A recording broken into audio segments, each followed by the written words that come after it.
낙찰받은 오래된 아파트에 문을 열어보았습니다.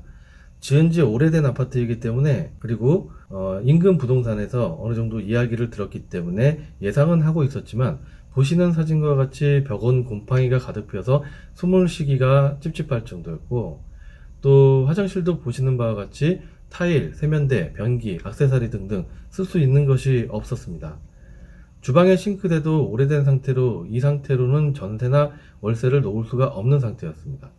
그리고 또 베란다에도 곰팡이가 피고 페인트가 군데군데 떨어져 있었습니다. 예, 이 아파트의 공사비와 공사 기간은 어느 정도 들어갔을까요? 공사 순서는 철거, 방수, 타일, 그리고 벽체 단열 공사, 샤시 설치, 벽체 석고보드, 그리고 변기 설치, 페인트, 도배장판, 싱크대, 조명 등기구 순으로 진행이 되었고, 공사 기간은 철거가 하루, 화장실 방수 공사가 하루, 그리고 화장실 방수에 대한 말리는 작업이 3일, 그리고 화장실 싱크대 타일 공사, 샤시 설치, 벽체 공사, 세면대 변기, 도배장판, 싱크대 설치, 조명 설치 등이 각각 하루씩 소요가 되었습니다. 그래서 계산상으로 총 12일이 나오게 되지만, 화장실 방수 공사 양생 기간 동안 벽체 단열 공사와 벽체 석고보드 공사를 진행했기 때문에 실제로는 딱 10일이 걸렸습니다. 공사 금액은 철거 공사가 인건비 50만원에 폐기물 30만원에서 80만원이 들어갔는데, 철거 공사는 예전에 있던 도배의 장판지, 그리고 싱크대, 화장실 세면대, 변기, 타일까지 철거를 했고, 따로 샤시 하시는 분들이 샤시를 철거를 해 가셨습니다. 철거 공사 시에 폐기물 가격을 놓치고 산정을 하지 않는 경우가 있는데, 여러분들께서는 꼭 폐기물 비용을 따로 염두에 두시기 바라겠습니다.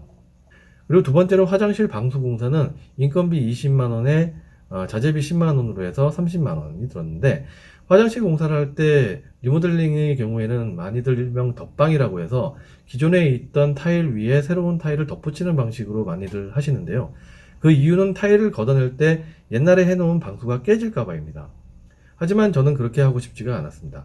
이유는 첫 번째로 방수 공사를 한 지 20년이 지났기 때문에 약간의 충격에도 방수에 하자가 생길 수가 있고, 또 돈 들여서 공사를 해 놓았는데 만약에 방수에 하자가 생겨서 아래층에 물이라도 떨어지게 되면 돈이 이중으로 들게 되고, 또 타일은 접착이 생명인데 예전 타일 위에 덧방을 치게 되면 접착이나 위생적으로 좋지 않기 때문입니다. 저는 건축 전공자로 기술사 자격까지 갖고 있는 정통 기술자인데요. 직장사, 건축업자들처럼 공사를 하고 싶지는 않았습니다.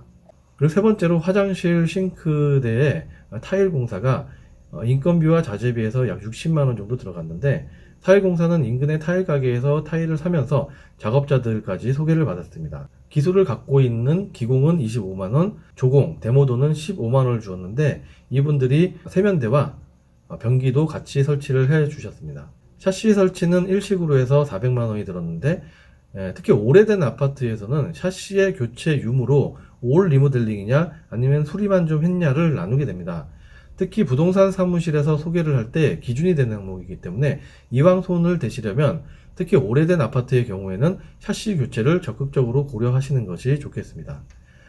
다섯 번째로 벽체 단열과 벽체 석고보드, 인건비와 자재비 합쳐서 90만원이 소요되었는데, 처음 사진에서 보는 것처럼 창문이 있는 외벽 쪽에 단열이 잘 안돼서 곰팡이가 많이 피었기 때문에 특별히 벽체 단열 공사를 추가하였습니다. 눈에 보이지 않는 부분이기 때문에 티가 나는 것은 아니지만, 이것도 마찬가지로 기술자의 양심입니다.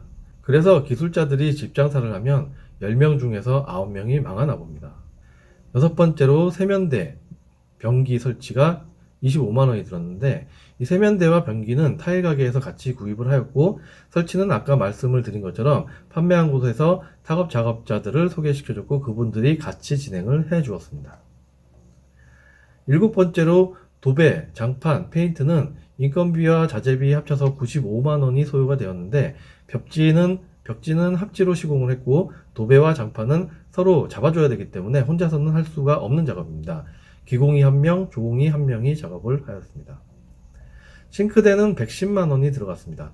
싱크대는 인근의 싱크대 공장을 두세 군데 찾아가서 가격과 품질이 괜찮은 곳으로 직접 선택을 했는데요. 싼 거는 80만원대도 있었지만 오래가고 튼튼한 것을 하고 싶어서 가격을 좀 더 주고 하였습니다. 아홉 번째로 조명 설치는 인건비와 자재비가 30만원 소요가 되었는데, 조명도 마찬가지로 인근 조명 가게를 몇 군데 찾아가서 가격과 종류를 선택하고 작업자를 소개받았습니다.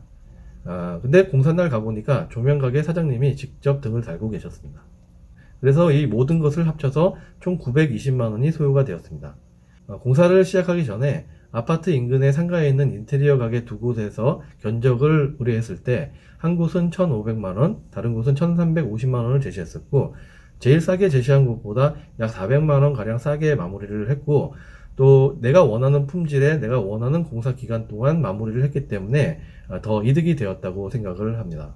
인테리어 공사와 리모델링 공사를 저렴하게 하는 방법이 바로 앞에서 설명한 방법입니다.